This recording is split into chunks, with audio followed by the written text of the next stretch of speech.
History is a delicate balance. Sometimes all it takes is one little nudge to put it slightly out of sequence. The Game of Blood and Dust by Roger Zelazny. Read by Karl. They drifted toward the earth, took up stations at its Trojan points. They regarded the world, its 2.5 billion people, their cities, their devices. After a time, the inhabitant of the forward point spoke. I am satisfied. There was a long pause then. It will do, said the other, fetching up some strontium-90. Their awarenesses met above the metal. Go ahead, said the one who had brought it. The other insulated it from time, provide antipodal pathways, address the inhabitant of the trailing point. Select. That one. The other released the status. Simultaneously, they became aware of the first radioactive decay particle emitted, fled by way of the opposing path. I acknowledge the loss. Choose. I am dust, said the inhabitant of the forward point. 3 moves apiece. And I am blood, answered the other. 3 moves, acknowledged. I choose to go first. I follow you, acknowledged. They removed themselves from the temporal sequence and regarded the history of the world.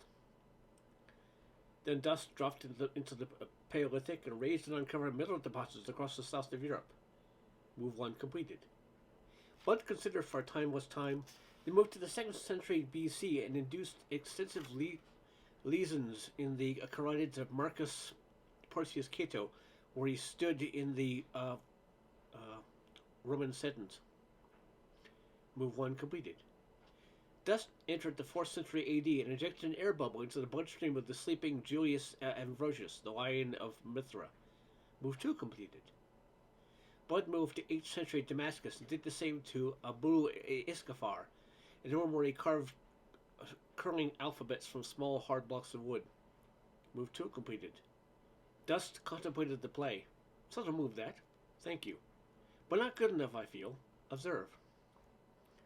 Dust moved to 17th century England, and on the morning before the search, removed from his laboratory all traces of the forbidden chemical experiments which had cost Isaac Newton his life.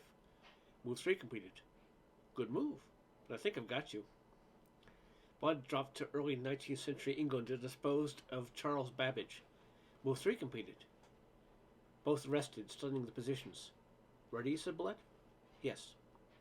They re-entered the sequence of temporality at the point they had departed. It took but an instant. It moved like the cracking of a whip below them. They departed the sequence once more, to study the separate effects of their moves now that the general result was known. They observed. The south of Europe flourished. Rome was founded and grew in power several centuries sooner than had previously been the case. Greece was conquered before the flames of Athens burned with the greatest intensity. With the death of Cato the Elder, the final Punic War was postponed. Carthage also continued to grow, sending her empire far to the east and the south. The death of Julius Ambrosius aborted the mysterious revival. Christianity became the state religion in Rome. The Carthaginians spread their power throughout the Middle East. Mithraism was acknowledged as a state religion. The clash did not occur until the 5th century. Carthage itself was destroyed. The westward limits of its empire pushed back to Alexandria. 50 years later, the Pope called for a crusade. This occurred with some regularity for the next century and a quarter, further fragmenting the Carthaginian Empire while sapping the enormous bureaucracy which had grown up in Italy. The fighting fell off, ceased, the lines were drawn, and economic depression swept the Mediterranean area. Outlying districts grumbled over taxes and conscription, revolted. The general anarchy which followed the War of Secession settled into a dark age reminiscent of that in the initial undisturbed sequence.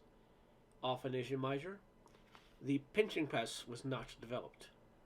Stayed milk till then, anyway, said Blood. Yes, but look what Newton did. How could you have known? That is the difference between a good player and an inspired player. I saw its potential even when he was fooling around with alchemy. Look what they did for their science. Single-handed. Everything. Your next move was too late and too weak. Yes, I thought I might still kill the computers by destroying the founder of International Difference Machines Limited.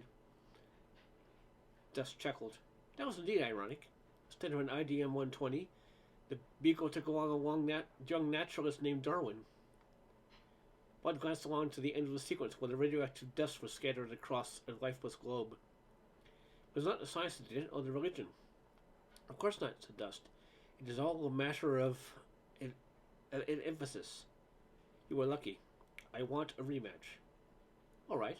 If you even give you your choice, blood or dust. I'll stick with blood. Very well. Winner likes to go first.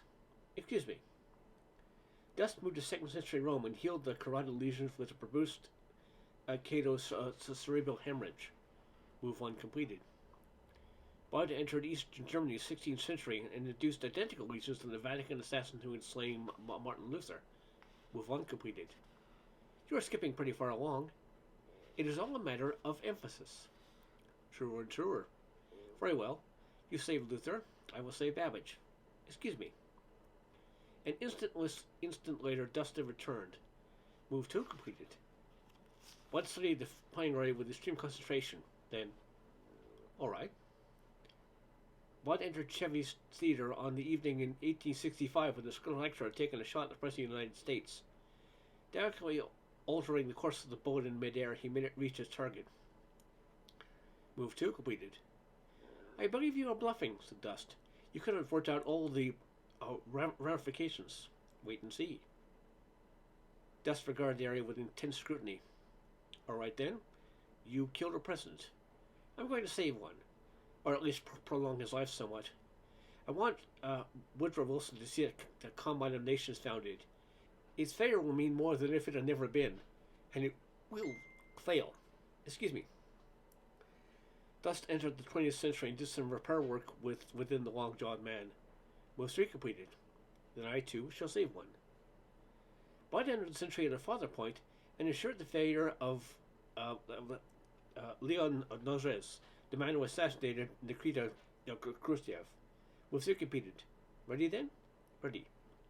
They re-entered the sequence. The long whip cracked. Radio noises hummed above them. Satellites orbited the world. Highways webed the continents. Dusty cities held their points of power throughout. Ships clove the sea. Jets slid through the atmosphere. Grass grew. Birds migrated. Fish nibbled. Blood chuckled.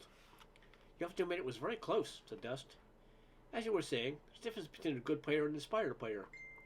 You were lucky, too. Blood chuckled again. They regarded the world, its 2.5 billion of people, their cities, their devices. After a time, the inhabitant of the forward point spoke. Best 2 out of 3? All right. I am blood. I go first. And I am dust. I follow you. The end.